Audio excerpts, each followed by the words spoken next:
মাজিদ জানাবেন যে কর্মী সমাবেশ কখন শুরু হয়েছে আর কি নির্দেশনা দিচ্ছেন তারেক রহমান তার নেতাকর্মীদের। হ্যাঁ রওশন, আপনি জানেন যে আজকে তারেক রহমানের এখানে সফরের দ্বিতীয় দিন এবং শেষ দিন। উনি কিছুক্ষণের মধ্যে সিরাজগঞ্জের উদ্দেশ্যে রওনা দিবেন, তারপরে ঢাকাতে যাবেন।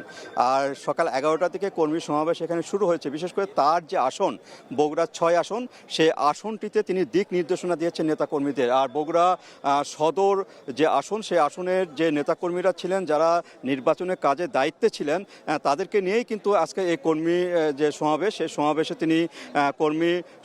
তিনি বলছেন এবং তার নেতাকর্মীরা অনেক কথাই বলেছেন, কিভাবে নির্বাচন হওয়া দরকার, কিভাবে সর্বোচ্চ ভোটে তাকে বিজয়ী করা যায়, সে কথাগুলো বলছিলেন। পাশাপাশি যে তারেক রহমান তিনি শুধু বলছেন যে বগুড়া তো আমার বাড়ি, আমার এখানে বিএনপির ঘাঁটি, তো এখানে আমার বেশি সময় নষ্ট না করে অন্য জায়গায় আমার যাওয়া উচিত এবং সেখানে কাজ করা উচিত।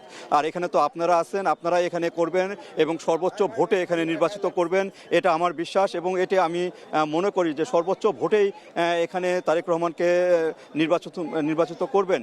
এবং নেতাকর্মীরা সেটাই বলছেন যে আসলে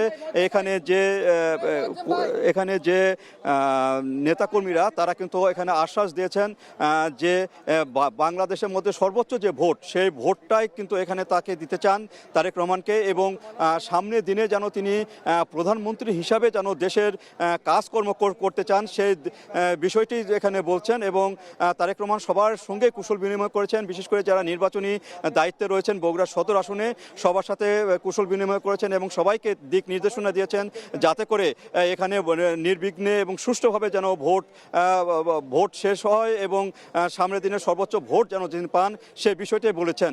তো এই ছিল আমার কাছে রওশন বগুড়া যে কর্মী যে সম্মেলন, সে কর্মী সম্মেলন থেকে সর্বশেষ। এরপরে তিনি যাবেন বগুড়া থেকে সিরাজগঞ্জ হয়ে ঢাকাতে যাবেন। তো সর্বশেষ এই ছিল আমার কাছে কর্মী সমাবেশ এবং নাচ গার্ডেন থেকে